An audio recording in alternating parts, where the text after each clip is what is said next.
आज हम सांद्रता व्यक्त करने की अंतिम विधि मोल प्रभाज के बारे में बात करेंगे।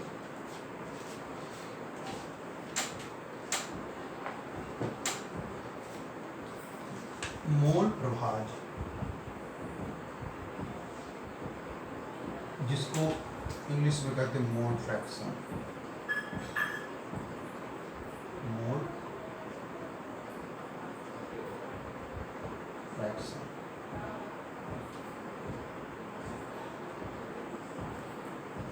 अब मोल प्रभाज क्या है?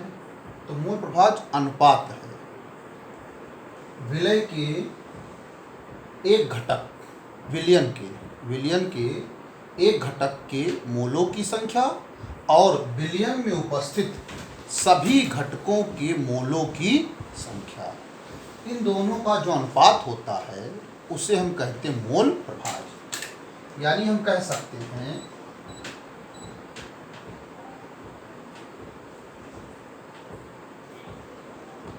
विलयन के एक घटक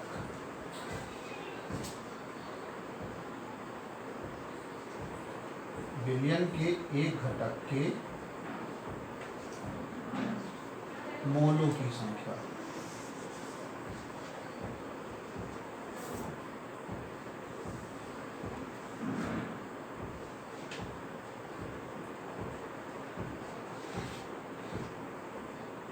विलयन के एक घटक के मोलों की संख्या और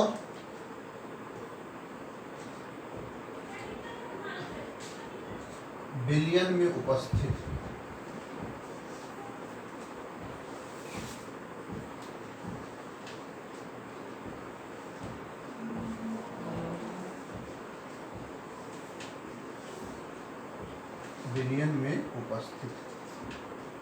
सभी घटकों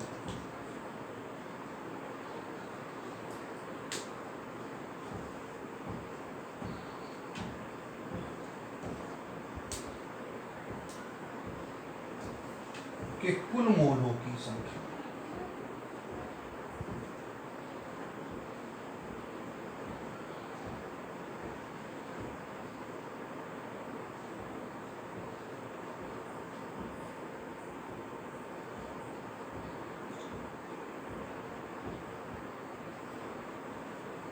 के अनुपात के बराबर।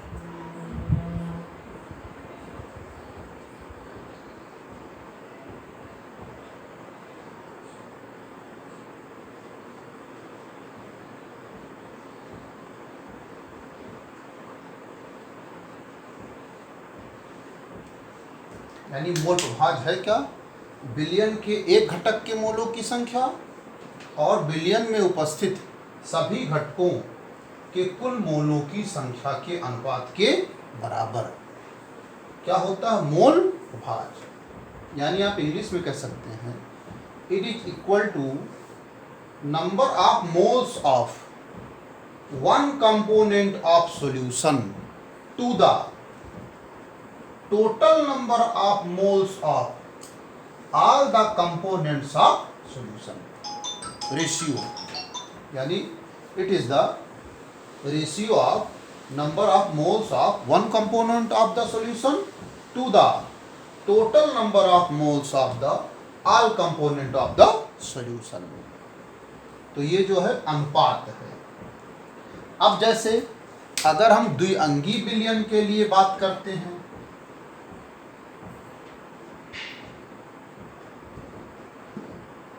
द्विअंगी विलयन बाइनरी सॉल्यूशन,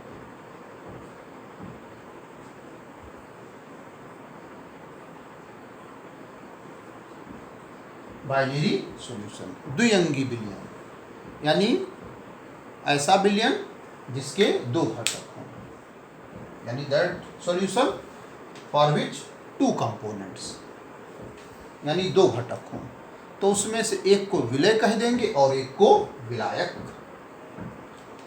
तो अब हम मानते हैं द्विअंगी विलयन में विलय और विलायक के मोलों की संख्या, विलय और विलायक के मोलों की संख्या, विलय के मोलों की संख्या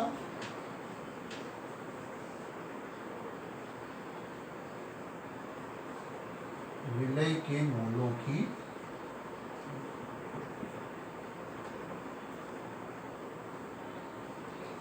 मान लें।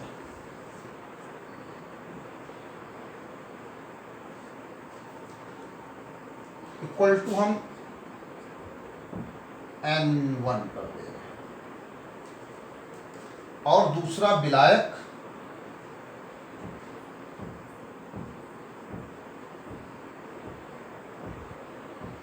के मोलों की संख्या हम N2 करते हैं।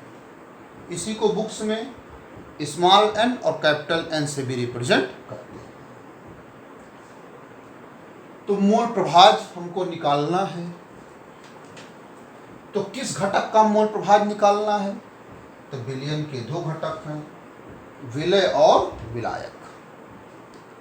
तो जिस घटक का मोल प्रभाज निकालना होगा, मान लीजिए x बार, ये मोल प्रभाज है विलय का। This is the mole fraction of solute. ये विलय का मोल प्रभाज है।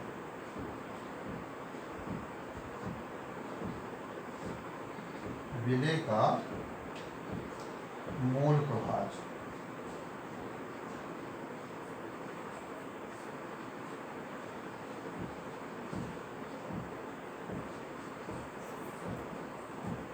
तो क्या कहा गया? मोल फ्रैक्शन विलय के एक घटक के मोलों की संख्या। तो जैसे विलय का मोल प्रभाज निकालना है तो एक घटक होगा विलय, तो इसके मोलों की संख्या स्मॉल n। और अनुपात है, अनुपात के लिए हमने अपान लगा दिया। विलयन में उपस्थित सभी घटकों के कुल मोलों की संख्या। तो इस विलयन में केवल दो घटक हैं, विलय और विलायक। तो कुल मोलों की संख्या N1 प्लस N2।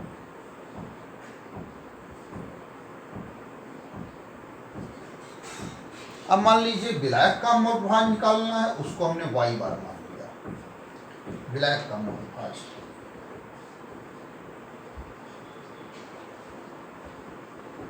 विलायक का मोल प्रभाज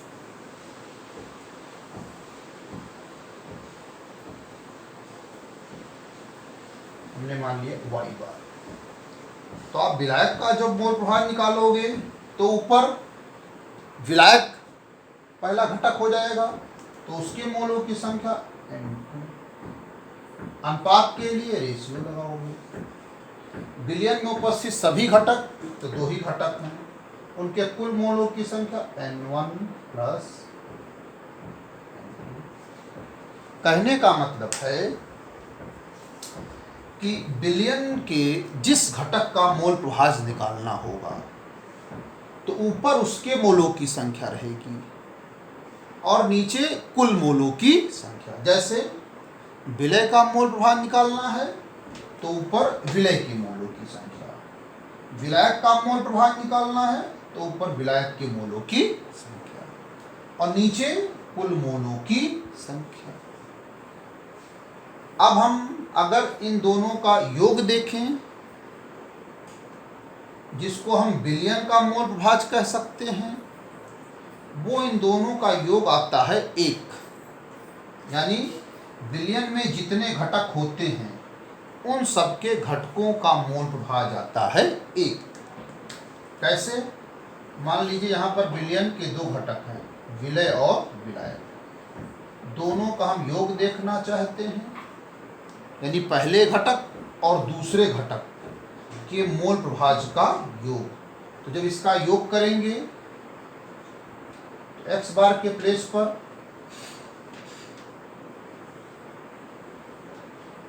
x बार लिख देंगे, y बार के प्लेस पर y बार लिख देंगे।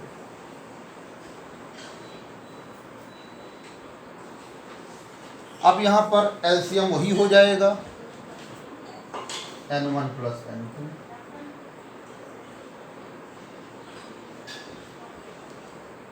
और यहाँ N1 आ जाएगा,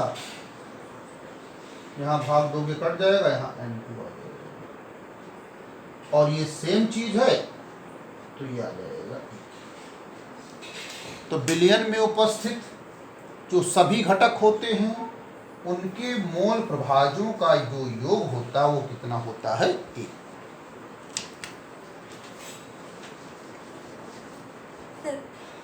अब अगर त्रिअंगी विलयन ले लेते हैं,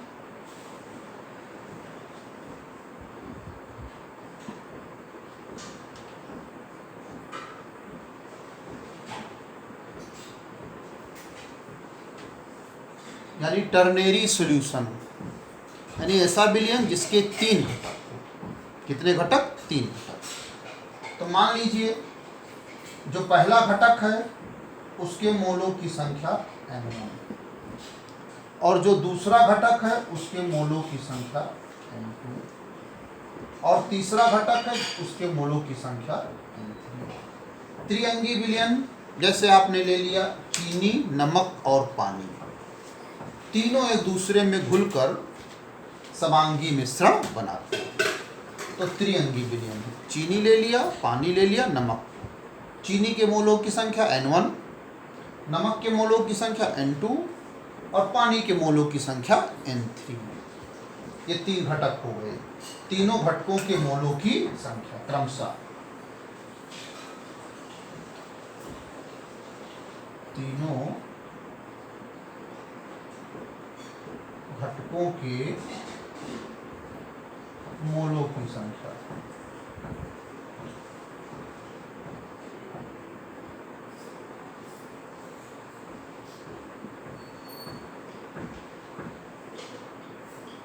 क्रमशः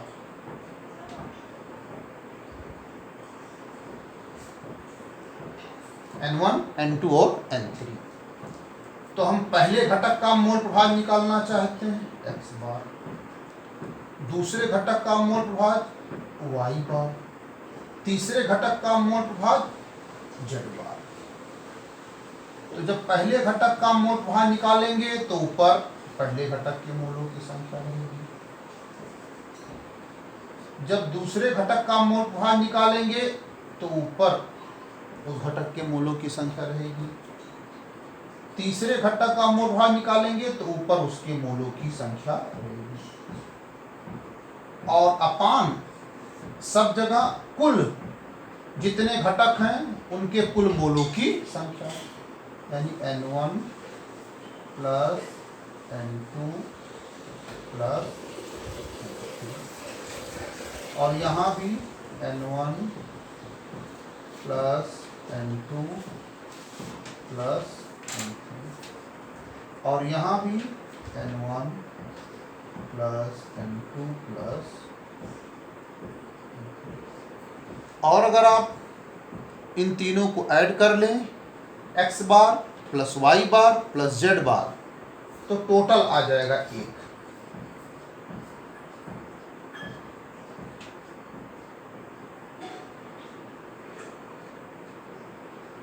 यानी विलयन के जितने भी घटक होते हैं उन सब के मोल प्रभाज का योग कितना होता है?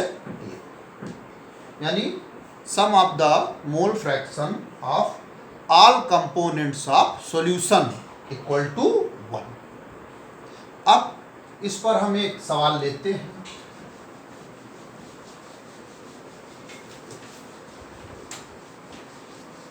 जैसे हम लिखते हैं प्रश्न, इस पर कोई जैसे 180 ग्राम ग्लूकोज ले लें,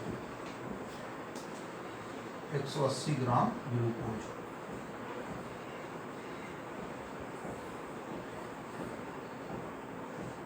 और इसको 54 ग्राम जल में घोल लें।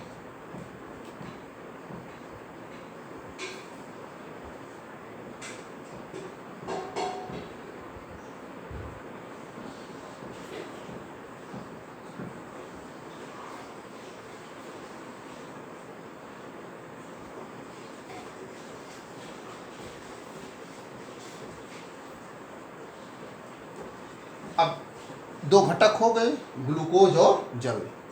कहा गया इन दोनों घटकों का मोल प्रभाज ज्ञात कीजिए, या केवल ग्लूकोज का या केवल जल का। हमने लिख दिया ग्लूकोज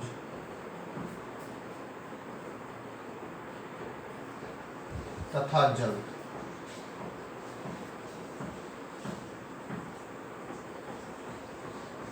के मोल प्रभाज्य ज्ञात कीजिए।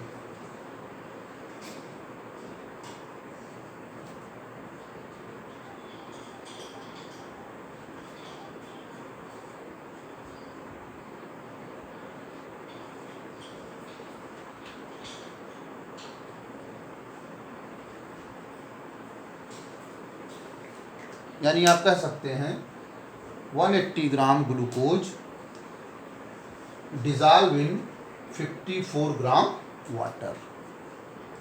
Find the mole fraction of water and glucose in this type of solution. तब आप निकालने चल रहे हैं मोल फ्रैक्शन ग्लूकोज का और मोल फ्रैक्शन जल का। मान लीजिए मोल फ्रैक्शन ग्लूकोज का है x बार और जल का मोल फ्रैक्शन है y बार, इनको निकालना है।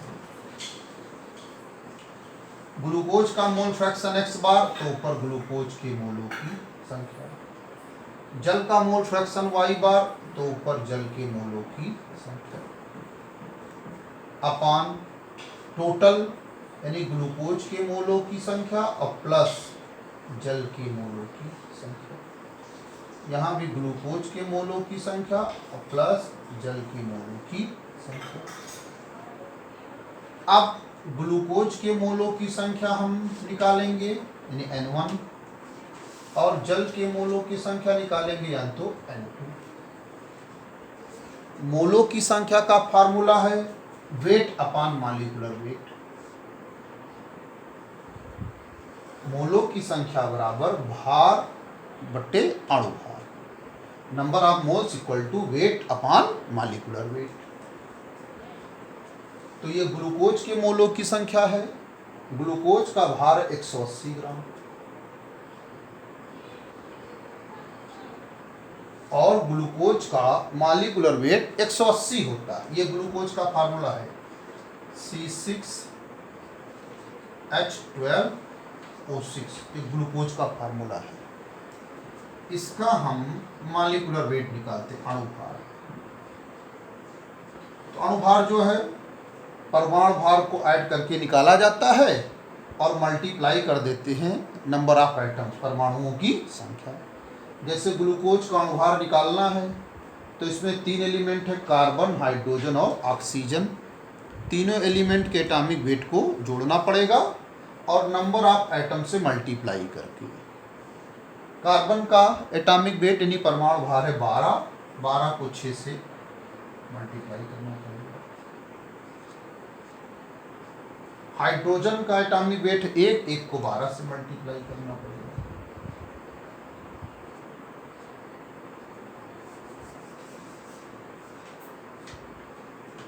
और ऑक्सीजन का एटॉमिक वेट है 16, उसको 6 से मल्टीप्लाई करना है। ये कुल आप देखेंगे 180 आएगा, 180। अब आप ग्लूकोज के मोलों की संख्या, तो ग्लूकोज का भार 180 दिया है और ग्लूकोज का जो मॉलिक्यूलर वेट निकला है वो 180 और यहाँ आ गया 1। N2 जल के मोलों की संख्या, तो जल का भार अपान जल का अणुभार, तो जल का भार आपका 54 दिया है और जल का अणुभार 18 है। यहाँ आ गया 3 और हमने रखना शुरू किया तो N1 के प्लेस पर 1, फिर N1 के प्लेस पर 1 और N2 के प्लेस पर 3। ये 1/4 फ्रैक्शन में 0.25। यहाँ N2 रखा 3 और नीचे 1 + 3 हो गया 3/4, दैट इज 0.75। अब आप x बार और y बार ऐड कर लो, 0.25 और 0.75 तो कितना निकलेगा 1 निकलेगा। तो आप चाहते वाई बार को इस तरीके से अगर नहीं निकालना था, आप केवल एक कंपोनेंट का मोल फ्रैक्शन निकाल लो, जैसे एक्स बार निकाल लिए। तो वाई बार आपको निकालना है तो इतना लंबा चौड़ा ना करके ऐसे कर दो, X bar plus Y bar equal to 1। तो यहाँ से हमने रख दिया 0.25 plus Y bar equal to 1। Transposing यानी पक्षांतर किए तो 1 में से उधर निकाले, सब्ट्रैक्ट किए तो आ गया 0.7। ऐसे भी निकाल सकते हैं। तो इस तरीके से मोल फ्रैक्शन का एक सिंपल सा क्वेश्चन हमने बताया। अब मोल फ्रैक्शन के न्यूमेरिकल्स का रिलेशन है मोलैलिटी के न्यूमेरिकल से, वेट परसेंटेज के न्यूमेरिकल से। तो अब थोड़ा हम सांद्रता व्यक्त करने की जितनी विधियां बताई गई उन सबको आपस में रिलेट करके न्यूमेरिकल्स की चर्चा करेंगे। जैसे अब मोलैलिटी, मोललता दी हो, मोल प्रभाज निकालना हो, या मोल प्रभाज दिया हो और मोललता निकालना हो, तो उस टाइप के हम क्वेश्चन की चर्चा करने जा रहे हैं। हाँ, अब ये क्वेश्चन जैसे हमने लिखा है 2.5 m जलीय विलयन में विलय का मोल प्रभाज ज्ञात कीजिए। यानी find the mole fraction of solute in 2.5 m aqueous solution. यानी अब आप देखिए यहाँ पर क्या हो रहा है, विलयन की मोललता दी हुई है, यानी मोललता नोन है, और मोल प्रभाज निकालना है, यानी मोल प्रभाज अननोन है। यानी मोललता और मोल प्रभाज में संबंध निकाल के तब इस न्यूमेरिकल को सॉल्व किया जाएगा। अब जैसे विलय का मोल प्रभाज निकालना है, तो विलय का मोल प्रभाज एक्स बार इक्वल टू आप कहते हो उसके मोलों की संख्या और बट्टे कुल मोलों की संख्या। ये है विलय का मोल प्रभाज एक्स बार स्मॉल n1 अपान n1 प्लस n2। तो या तो n1 n2 दोनों की वैल्यू चाहिए। उसके लिए आपको देखिए क्या करना पड़ेगा, मोललता दी है, मोललता स्मॉल m इक्वल टू 2.5 मोललता। अब मोललता का जो फार्मूला है वो है विलय के मोलों की संख्या और 1 किलोग्राम विलायक में, ये हमने बताया था कि number of moles of solute present in 1 kilogram of solvent is known as molality of solution. 1 kilogram विलायक में विलय के मोलों की जो संख्या होती है उसी को कहते हैं विलयन की मोललता। स्मॉल n होता है विलय के मोलों की संख्या और कैपिटल W विलायक का भार, weight of solvent in kg। तो यहां से आप देखो, इसको आप ऐसे कह सकते हो 2.5 अपान 1। इसका मतलब n1 की जब वैल्यू है 2.5, n1 की वैल्यू जब 2.5 है तो कैपिटल W है 1 kg।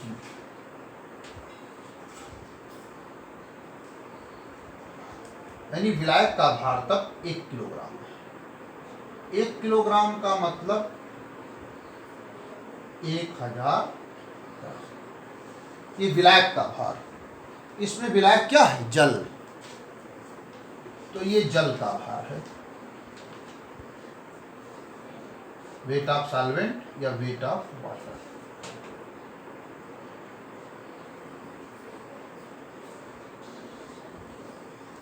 तो N1 तो हो गया 2.5,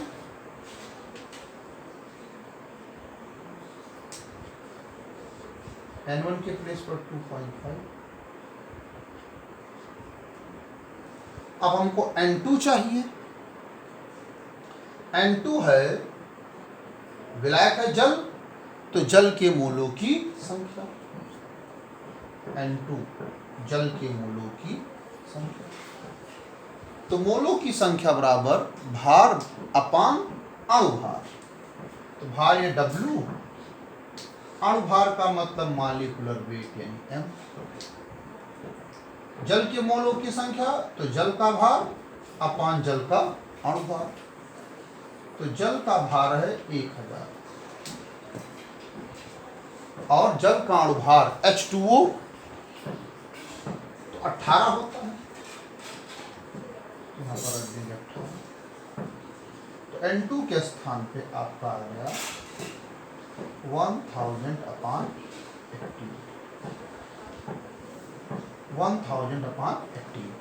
अब इसी को सॉल्व कर लेंगे तो आपके लिए किसकी वैल्यू आ जाएगी? x बार की। तो ये तो हो गया, जब मोललता दी हो तो मोल प्रभाज निकाल सकते हैं।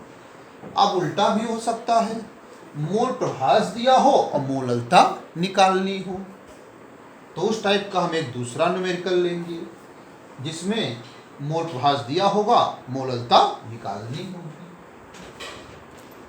अब देखिए अगला प्रश्न, सल्फ्यूरिक अम्ल के जलीय विलयन की मोललता ज्ञात कीजिए जबकि सल्फ्यूरिक अम्ल का मोल प्रभाज 0.5 m है।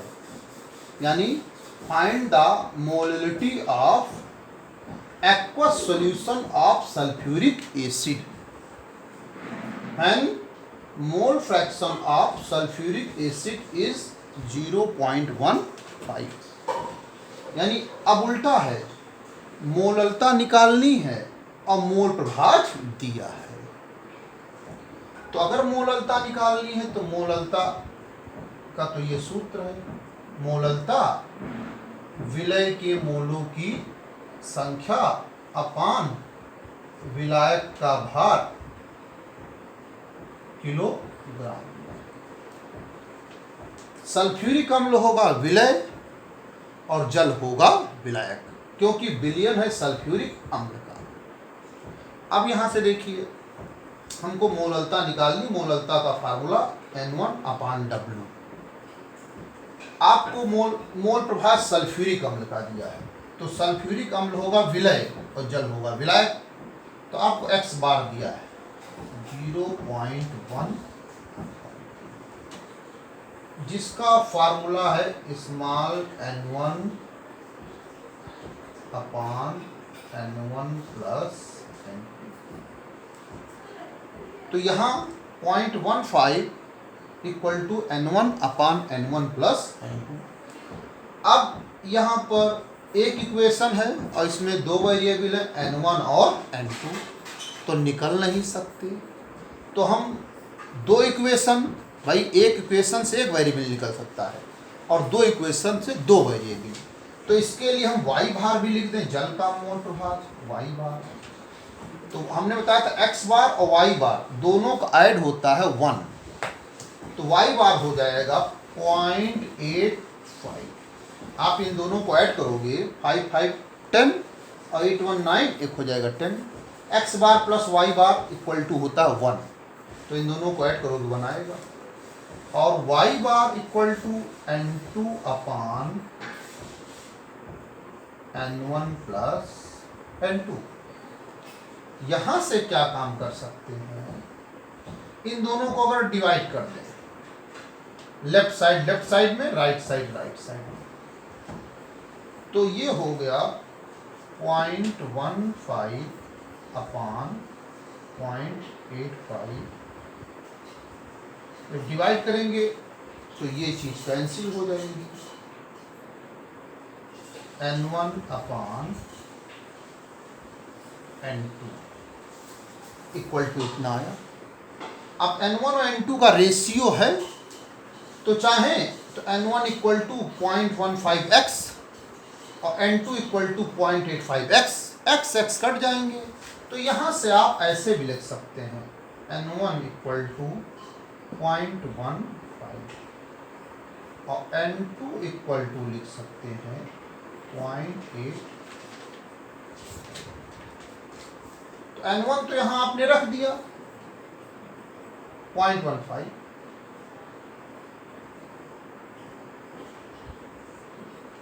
N2 चाहिए, N2 आपने निकाल लिया 0.85, आपको W चाहिए, जल का भार, विलायक का, ये है विलायक के मोलों की संख्या। तो यहां पर फार्मूला लगा दें, मोलों की संख्या बराबर भार बटे अणुभार, भार विलायक का, और विलायक का अणुभार, तो विलायक है जल जिसका अणुभार होता है 18। यहां से क्रॉस मल्टीप्लाई करेंगे तो W इक्वल टू 0.85 इंटू 18, और ये होता है ग्राम में, और आपका है किलोग्राम में। तो चाहो तो इसको ग्राम में चेंज करने के लिए ऊपर 1000 से मल्टीप्लाई कर देते हैं। अब आपका W हो जाता है कैपिटल W किसमें, ग्राम में। तो ये 0.15 इंटू 1000, और कैपिटल W यहां से मिल गया 0.85 इंटू 18। तो यहां से निकल आएगी मोलैलिटी, मोललता। इसको जो हम क्या कर लेंगे, सॉल्व कर लेंगे। तो अब हम शेष डिस्कशन अगले लेक्चर में करेंगे, और वीडियो को लाइक भी करें, सब्सक्राइब भी करें।